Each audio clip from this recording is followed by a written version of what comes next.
어떨 때는 내 생각대로 살다가 어떨 때는 하나님에 대한 생각을 품기도 하다가 그러다가 어떨 때는 힘들어하다가 어떨 때는 기뻐하다가 세상에 즐거운 일 있으면 막 즐거워하다가 조금 어려우면 또 낙심을 하고 마치 죽을 것이라고 그렇게 생각이 들기도 하고 이러는데, 그런데 우리가 좀 인생을 좀 길게 봤으면 좋겠어요. 좀 길게 보고 여러분도 이제 살아온 나날들이 점점 많아지지 않습니까? 그럼 그 인생을 좀 길게 보고 하나님이 도대체 어쨌든 우리가 왔다가 가는데 나를 향한 계획이 도대체 뭘까? 우리가 창세전부터 하나님께서 우리를 향한 하나님의 계획이 있다고 하는데 그냥 내 힘대로 내 생각대로 살다가 그 땅에 딱 도착해서 나 왔습니다. 이러면 하나님의 계획하고 내 생각대로 살았던 그거하고 완전히 다르면 굉장히 스스로 당황할 수밖에 없을 거 아니에요.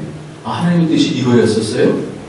이러고 나면 굉장히 당황스럽지 않겠어요? 그죠? 그죠? 내 생각으로 나는 살았어요. 근데 하나님의 생각은 완전히 다른 삶이었어요. 그럼 얼마나 당황스러울까요? 그러니까 우리가 신앙이다라는 건 그런 것 같아요. 하나님의 계획이 뭔지를 내가 정확하게 알고 이 시점에서 어떤 어려움을 당하든지 하나님이 나를 이런 계획 때문에 이런 어려움이 있구나 그러면 뭐 넉넉히 이길 수 있는 거잖아요. 그러니까 하나님 마음을 아는 게 가장 중요한 거거든요. 근데 내가 내 생각과 내 판단대로 하면 이 세상이 내 마음대로 이루어지지 않잖아요. 그러면 막 희노애락 가운데 널뛰기를 하면서 우리가 살 수밖에 없거든요. 근데 하나님의 뜻을 알면 어려움들도 하나님이 이런 뜻 가운데서 이 부분을 나를 이렇게 만드시기 위해서 하시는 거구나, 이런 믿음을 갖고 우리가 살 수 있지 않습니까? 그래서 우리가 계속해서 우리 교회도 그런 영광스러운 그런 교회로 목표를 향해서 나갑니다. 이번에 주어주신 하나님의 그 표가 영광스러운 교회인데, 이 영광스러운 교회를 향해서 우리가 나갈 때 하나님의 뜻이 있잖아요. 하나님의 뜻. 이것을 잘 잡아가야 되거든요. 그러려면 한 사람 한 사람이 중요해요. 교회는요, 이렇게 공동체로 있지만 한 사람 한 사람이 중요해요. 왜 그러냐면 그 한 사람 한 사람이 하나님의 뜻을 알고 자기가 하나님 앞에서의 어떠한 부분들을 깨닫고 그것을 살아가면 그 부분을 옆에 있는 사람이 보고 저거구나 이렇게 알게 되죠. 그러니까 한 사람 한 사람이 온전해지는 것이 너무너무 중요해요. 그래서 좋은 교회가 있고 안 좋은 교회가 있다고 제가 말씀을 드렸잖아요. 안 좋은 교회는 인간적인 사람들이 모여서 거저 인간적인 얘기하고 시기하고 다투고 원망하고 하나님의 뜻이 하나도 보이지 않아. 기도를 해도 그냥 인간적인 어떤 그냥 푸념을 이렇게 하다가 끝나는 그런 기도가 있는 교회는 안 좋은 교회예요. 근데 성령에 의해서 내가 무엇인지, 내 위치가 무엇인지, 내 속에 성령의 감동으로 내가 어떻게 이런 여러 가지 어려움들을 이겨나가면서 사는지를 성령께서 딱 연결되어서 사는 사람이었어요. 그 사람이 어렵다 할지라도, 그 교회가 어렵다 할지라도 그 교회는 훌륭한 교회예요. 영광이 드러나는 교회예요. 왜? 성령을 통해서 분명하게 짚고 나가니까. 알고 나가니까. 여러분의 인생 가운데서 어떤 일이 있든지 간에 성령께서 연결해 주셔서 지혜로 여러분의 삶을 분별하는 그런 복이 있기를 예수님의 이름으로 축원합니다. 그래서 모든 사람들이 자기 인생을 다 알고 가지 않아요. 그런데 우리에게 전제는 뭐냐면 하나님께서 우리를 향한 계획과 뜻이 있다는 거예요. 여러분 믿죠? 이 부분을 믿는다고 한다면 그 부분을 알려고 애를 써야죠. 하나님의 나를 향한 계획이 뭔지를 알려고 애를 써야죠. 그래야지 하나님께서 알려주시죠. 베드로 같은 경우는 딱 만났을 때 너는 시몬인데 내가 장차 너를 베드로라 하리라. 그러면서 우리가 지난주에도 말씀을 드렸어요. 시몬은 시몬의 인생이 아니에요. 하나님께서 목표로 한 것은 시몬은 베드로의 인생을 살아야 되는 거예요. 그 인생을 통해서 베드로가 되는 과정들을 보인 것이 바로 성경의 말씀이거든요. 그러니까 이 시몬 교회에서 베드로 교회로 가야 되는 것이 우리도 마찬가지라는 거예요. 내가 어떠한 형편 가운데 있으면서 하나님께서 목표하신 그런 교회로 가는, 그 영광스러움을 점점 보일 수 있는 그런 교회로 가는가, 이 부분을 이제 살펴야 되는데, 베드로가 맨 마지막에 죽기 얼마 전에 쓴 베드로 후서에서 그 부분을 정리를 하는 것이 바로 신의 성품, 신의 본질에 참여하는 것이다. 그렇게 얘기했습니다. 그래서 믿음의 덕을 지난번에 탁월이라고 그랬죠. 믿는 사람에게는 세상 사람이 갖고 있지 않은 탁월함이 있다고 그랬어요. 그것이 기도할 때 나타난다고 그랬어요. 믿는 자에게는 탁월이 있고, 믿음의 덕을 탁월의 지식의 절제의 인내의 경건의 형제의에 사랑을 공급하라. 그러면서 7가지 하나님의 본질에 참여하는 자, 이것에 대해서 자신의 전체 삶을 가지고 집을 지은 것 같다 그랬어요. 지혜로운 건축자처럼 인생은 이런 목표를 해서 하나님을 알아가야 됩니다. 이런 알매, 결국 열매가 이렇게 드러난다. 그래서 베드로의 교회는 이겁니다 라고 말씀드린 것이 지난주에 말씀을 드렸어요. 그런데 제가 말씀을 쭉 이렇게 보다가, 말씀을 준비하다가 굉장히 큰 충격이 있었어요. 베드로가 한 말과 베드로가 왜 이 말을 했을까 하는 그런 부분이 성경 다른 곳에서 나오는데, 그 다른 곳에서 나오는 그 말씀하고 딱 매치가 되어지면서 제가 그야말로 프리징이 되어버렸어요. 얼어버렸어요. 이 말씀이 이 말씀이란 말인가? 그것이 마태복음이 있는 말씀인데, 여러분 제가 읽어드린 마태복음 우리가 7장 26장 읽었으니까 22장이 있습니다. 앞쪽에 보면 마태복음 22장 말씀을 보면 예수님께서 천국을 비유로 말씀하시면서 마치 자기 아들을 위하여 혼인잔치를 베푼 어떤 임금과 같다. 그래서 사람들 다 혼인잔치에 청해요. 그런데 사람들이 잘 안 와요. 여러 가지 핑계를 대면서 안 와요. 그러니까 길거리를 가면서 사방에서 이런 사람 저 사람 다 데리고 와라. 그래서 잔치에 다 참여를 했어요. 참여를 했는데 11절부터 한번 보겠습니다. 11절부터 보면 조금 충격적인 말이 나와요. 임금이 손님들을 보러 돌아올세 거기서 예복을 입지 아니한 한 사람을 보고 이르되 친구의 어찌하여 예복을 입지 않고 여기 들어왔느냐 하니 그가 아무 말도 못하고는 임금이 사람들에게 말하되 그 손발을 묶어 갖다 어두운 데 내던지라. 거기서 슬피 울며 이르게 되리라 하니라. 청함을 받은 자는 많되 택함을 입은 자는 적으리라. 이 말씀하고 지난주에 우리가 보았던 베드로후서에 있는 말씀하고는 똑같은 말씀이 있어요. 베드로후서 1장에는 뭐라고 말씀하냐면, 베드로후서 1장 10절 말씀은 그러므로 형제들아 더욱 힘써 너의 부르심과 택하심을 굳게 하라. 소리를 좀 부르심과 택하심을 굳게 하라. 이렇게 말씀하셨어요. 이 부르심이라는 단어가 청함을 받는다는 청함하고 똑같은 단어예요. 그렇다면 부르심과 택하심을 굳게 하라는 얘기는 뭐냐면, 청함을 받은 자는 많아요. 부르신 자는 많아요. 주님 존전에 나오는 사람들은 많아요. 그런데 택함을 받은 자는 적다라는, 택함을 입은 자는 적다라는 말씀이 부르심과 택하심을 굳게 하라 이 말씀입니다. 그런데 이 부분을 잘 보면 어떤 사람들이 이 택함을 받지 않은 걸로 드러났냐면 뭐예요? 예복을 입지 않은 자, 옷을 입지 않아요. 지난주부터 제가 쭉 말씀드린 게 뭐냐면, 믿음의 덕의 지식의 절제, 이것이 뭐냐? 믿는 자들에게 입혀지는 옷이다 그랬어요. 하늘로부터 오는 처소로 우리가 덧입는다라고 말씀했습니다. 믿음의 사람들은요, 세상에 갖고 있지 않는 영광의 옷을 점점 입게 돼 있어요. 그래서 처음부터 말씀을 드렸습니다. 아담이 벌거벗었는데 왜 벌거벗었냐고 말하잖아요. 그는 영광의 옷을 입고 있었어요.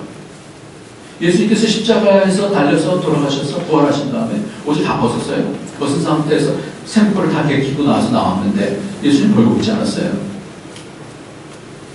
점점 우리에게는 무슨 옷이 입혀지냐면 이 영광의 옷이 입혀진다고요. 그러니까 예복을 입지 아니한다는 것은 뭐냐? 하나님의 택하심이다라는 것은 하나님이 우리를 이 땅에 두셔서 믿고 구원받아서 땡 이게 아니라, 구원이다라는 것은 뭐냐면 점점 내가 부름받은 부름 왔잖아요. 왔으면 끝난 거 아니에요? 아니라는 거예요. 그 사람이 지금 예복을 입고 있냐라는 거예요. 이게 택함이라는 거예요. 시몬으로 불러주시지만 하나님께서 다시 뭘로 불러주시냐면 베드로를 불러주신다고요. 우리를 향한 인생의 목표가 있다라는 거예요. 우리의 계획 말고요. 나 성공했으면 됐다? 절대 아니에요, 여러분. 그거 만족하지 마십시오. 어리석은 부자가 가득가득 채워놓고 이만큼 했으면 이제 먹고 살만하다. 그날 밤에 내 영혼을 찾으면 어떻게 하겠냐 이렇게 말씀하셨어요. 그거는요, 이 땅에서 없어지는 거예요. 그 영혼은 잘못 생각하세요. 내 영혼이다 이렇게 말씀하셨어요. 잘못 생각하고 그거는 영혼을 어떻게 해줄 수 있는 게 아니에요. 그에게 영적인 옷이 입혀졌냐라는 거예요. 이게 중요하다는 거예요. 택하심은 뭐냐? 택하심은 바로 덧입는 거구나. 택하심이라는 것은 하나님의 목표를 향해서 내가 한 해 지나가면서 영적 비밀을 알아가는 거구나. 이건 아무에게나 주어지지 않는다. 우리가 대화를 해보면 알아요. 기도를 해보면 알아요. 그 사람의 신앙 상황을 보면 알아요. 이 사람이 영적 비밀을 갖고 사는 사람인지 그냥 왔다 갔다 하는 사람인지, 이 사람이 하나님 나라의 존귀함이 있는 그 옷을 입고 있는 사람인지 동일한 단어예요. 이 두 부분이 겹쳐지면서 제가 얼어붙었어요. 그렇지 않아도 이 마태복음 22장에 있는 말씀, 제게 굉장히 부담스러운 말씀이거든요. 택함 받는 자는 좀 청함 받는 자는 많대, 택함 받는 자는 많지 않다, 적다 이렇게 말씀합니다. 그러니까 우리에게 목표가 뭐냐면 다시 한번 우리가 생각을 해봐야 돼요. 우리 인생이 이 땅에서 잘 살고 잘 먹고 잘 살자고 끝나면 절대 안 된다는 거예요. 거기만 올인하고 있으면 큰일 난다는 거예요. 우리에겐 영적인 하나님께서 덧입혀 주시는 옷이 있는 줄 믿으시기 바랍니다. 이 부분을 체험하고 한 해 한 해가 너무나 중요한 거예요. 너무나 중요한 거예요. 옷 입는 것은 선택이 아니라 필수 과정이에요. 베드로는 변화산에서 변형되신 주님과 그 옷에 대해서 언급했다고 말씀했어요. 굳이 말씀합니다. 변형됐으면 예수님의 변형된 모습만 말씀하는데 그렇지 않고 그가 입고 계신 옷에 대해서 굳이 말씀하시는 굳이. 해와 같이 빛나는 그 옷에 대해서 말씀하는 거예요. 왜 옷이 그렇게 중요할까요? 제가 금요일 날은 또 하나님께서 희한하게 제사장의 옷에 대한 말씀을 지난주 금요일 날은 말씀하게 하시더라고요. 왜 이렇게 옷에 대한 말씀을 계속해서 인도해 주시는지 저도 모르겠어요. 굳이 말씀해 주시는 계시록 16장 15절 말씀에는 이렇게 말씀합니다. 보라, 내가 도적같이 오리니 누구든지 깨어 자기 옷을 지켜 벌거벗고 다니지 아니하며 자기의 부끄러움을 보이지 아니하는 자는 복이 있도다. 뭐라고요? 자기 옷을 지켜. 우리에게 옷이 어떤 옷인가? 내가 입은 옷은 어떤 옷인가? 내가 믿는다고 하는데 내게로부터 보여지는 품격은 어떤 옷인가? 나는 믿음 위에 탁월함이 있는 거야. 세상 사람하고 완전히 똑같은지 아니면 분명히 믿는 사람들은 다른 세계가 있기 때문에 다른 그 나라를 보는 그 시각 때문에 탁월함이 있어요. 죽음 가운데서 두려워하지 아니할 수 있는 그 이유는 그 탁월함 때문에 그래요. 그 믿음이다라는 것이 우리를 영광스럽게 만들어요. 그 믿음에 탁월이 있고 탁월 위에 하나님을 아는 것이 있는 거예요. 그러니까 사도 바울 같은 경우는 예수 그리스도를 아는 것이 가장 고상함이다 이렇게 말씀합니다. 그거를 버릴 수가 없는 거예요. 자기가 모든 것을 배설물로 여겨도 나는 그것만큼은 버릴 수 없다 이렇게 얘기하는데 그 다음이 뭐예요? 지식 다음에 절제예요. 절제. 오늘 절제는 그럼 어떻게 오십니까? 우리가 분명히 사도 베드로는 죽어갈 때 자신의 인생을 걸고 지금 이 단계를 말씀하는 누구 있어요? 그렇다면 믿음 위에 덕이다라는 것은 뭐냐? 세상 사람들이 말하는 그런 덕스러운 그런 걸 얘기하는 거 아니에요. 그런 감각이 있어야 돼요. 말씀을 보면서 그런 감각이 하나씩 열려져야 돼요. 이 덕은 믿는 자에게 주어지는 탁월한 겁니다. 기도하는 자에게 주어지는 탁월한 겁니다. 그리고 지난주에 본 것처럼 이 탁월함이 알므로, 하나님을 알므로 가는 겁니다. 아는 자는 이 땅에 있는 것들을 투자를 해요. 그래서 그 알을 더 위해서 힘쓰고 애쓰는 자. 우리의 인생의 목적은 결국은 내가 얼마만큼 하나님의 본질의 옷을 입고 있느냐. 그러니까 사람들을 만날 때도, 교회에서 사람을 만날 때도요, 가장 보고 싶은 것이 뭐냐면 저 사람 얼마나 잘 살아, 이거 아니에요. 그렇지 않습니다. 저 사람이 어떠한 옷을 입고 있나. 우리 교회에 존귀한 옷을 입고 있는 사람들 많아요. 하나씩 던지고 있는 모습들이 많이 보여요. 저는 그게 너무나 감사해요. 그런데 이런 부분들이 참여를 했다가도 놓치기도 하고, 참여를 했다가도 놓치고 그래요. 사도 바울은 그렇게 그리스도를 얻고 그 안에서 발견되려 합니다 그러면서 붙잡힌 바 된 것을 잡으려고 쫓아간다 그랬어요. 그리스도께 붙잡힌 바 되어진 거예요. 이건 뭐냐면 그리스도께 붙잡힌 바 된 것이라는 것은 하나님의 나의 인생을 이끌어가면서 하나님의 뜻을 붙잡고 나를 붙잡으시는 거예요. 그것을 잡으려고 쫓아간다 그랬어요. 그러면서 모든 것들은 다 배설물로 여긴다는 것은 다른 것들 중요하게 여기지 않냐고, 이 부분에 나는 가장 큰 주안점을 두겠다, 이런 말씀이지 않습니까? 그렇다면 오늘 말씀을 통해서, 오늘 본문을 통해서 예수님께서 십자가 달리시면서 사도 베드로도 사도 바울도 그러한 삶을 추구해서 그런 옷을 입는 것에 대해서 자신들의 삶도 얘기했을 뿐만 아니라 우리에게 그런 권면을 할 때에는 예수님은 어떠셨을까요?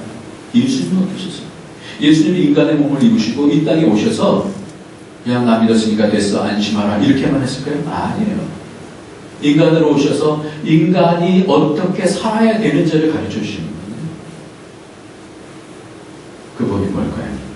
오늘 말씀 가운데서 예수님께서 죽기 바로 직전, 금요일 바로 전날, 목요일날 밤에 겟세마네 동산에 가셔서 하나님 앞에 깊이 기도하는 내용이 나옵니다.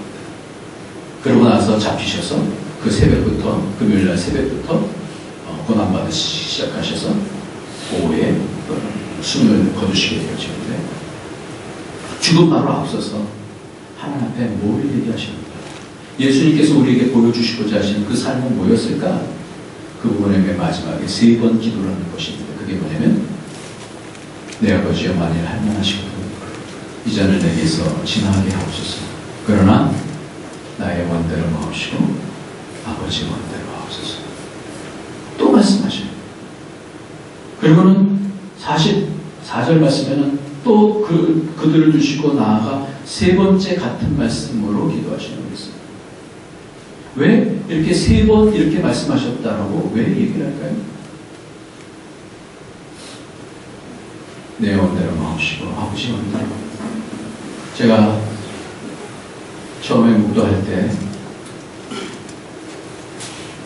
사도 바울도 자신에게 가시가 있었어요. 병이 있었어요. 그래서 어떤 사람은 간질이라고 그러고 어떤 사람은 안질이라고 그래요.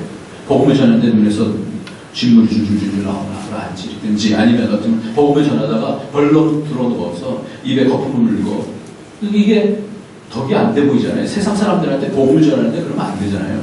그러니까 하나님께 간곡히 구했어요. 3번 구했어요. 거기도 3번 구하게 나와요. 3번만 구하겠어요. 이 3번 구했다는 것은 뭘까요?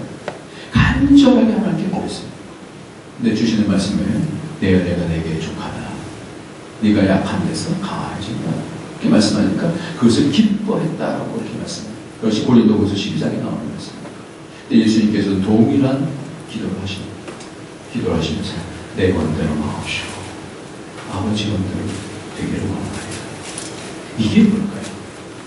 저는 이 본문을 보면서 이게 또 하나의 옷을 입는 겁니다. 이게 하나님 앞에서 자기를 꺾는 겁니다. 내 생각보다 하나님의 생각은 너무너무 귀하시니까, 하나님의 뜻은 선이시니까, 하나님, 내가 이 부분이 싫어도, 내가 원치 않아도 하나님이 원하십니다. 그러면 내가 그것을 그것을 나를 꺾겠으며. 이게 뭐예요? 저는 이게 절제인 것 같아요. 절제. 내 원대로 마옵시고 아버지 원대로 하옵소서.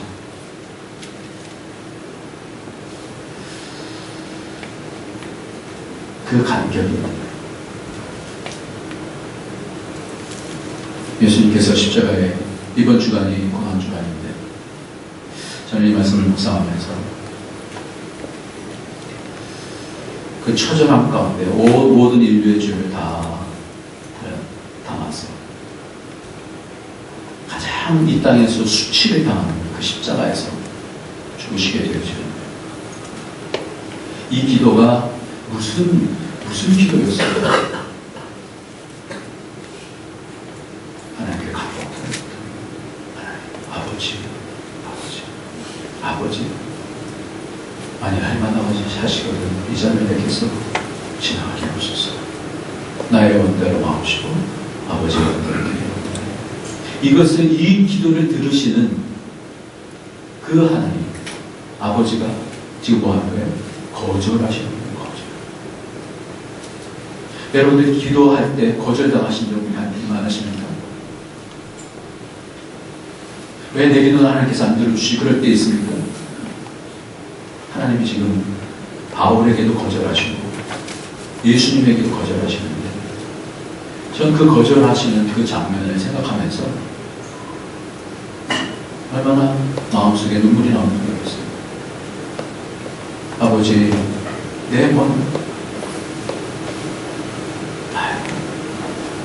아버지 그 원대로 해주세요. 내가 나를 꺾겠습니다. 이럴 때 마치 아브라함이 그 아들 이삭을 바치려고 했을 때 아버지 불가나무 있는데 번제드릴 양은 어디 있습니까?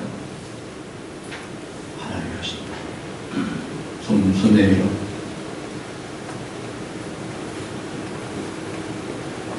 올라가. 발도 먹고 술도 먹고. 그 아버지의 눈에서 눈물이 안 나겠어요. 그 부분을 거절하는, 그 아들의 이야기를 거절하는 그 아버지의 마음속에 눈물이 안 나요. 이 절제라는 것이 그때에 아버지의 뜻을 알기 때문에, 아버지의 원하심을 알기 때문에 내가 원하는 것을 꺾을 때에 그러면서 그것을 기뻐할 수 있는 것은 그것은 존귀 아니에요. 어떤 목사님은 이거를 저 좋아하는 목사님인데 이 부분을 항복이라고 그래요. 박영선 목사님, 항복입니다. 항복. 하나님, 내가 항복합니다. 사랑과 죽임 가운데 항복합니다. 하나님 막 뗐으면 오히려 좀 마음이 더 편할 수 있을지 모르겠어요. 아버지, 내 맘대로 마옵시고 아버지 맘대로 마옵소서. 그럴 때 그때의 존귀함에 오신 그것이 뭐예요? 저는 절제인 것 같아요. 절제. 세 번씩은 동일한 기도. 씨름하는 거죠. 씨름하는 거. 그러면서 기도 중에서는 절제를 내 뜻을 꺾거나 내 뜻대로 마옵시고 아버지 뜻대로 되시게 그러면서 순종하게 되죠. 믿음의 대가들은 다 이 과정을 거쳐와요. 여러분들 기도만 안 들어주신다 이렇게 거절감 느끼지 마세요. 세상에서 가장 어려운 부분이 거절감이거든요. 뭔가 누군가에게 부탁했는데 딱 거절하면 그게 피 맺히는 그런 마음속에 상처로 남지 않습니까? 근데 하나님이 거절을 하셔요. 모세가 그랬었어요. 모세가 40년 동안 이스라엘 백성들을 잘 이끌고 왔어요.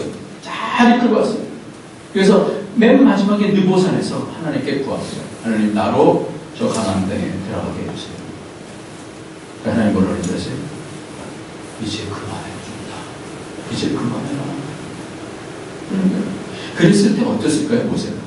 자기가 40년 동안 그렇게 힘들게 거기까지 왔는데 바로 눈앞에 보이는 것이 가나안 땅인데 이제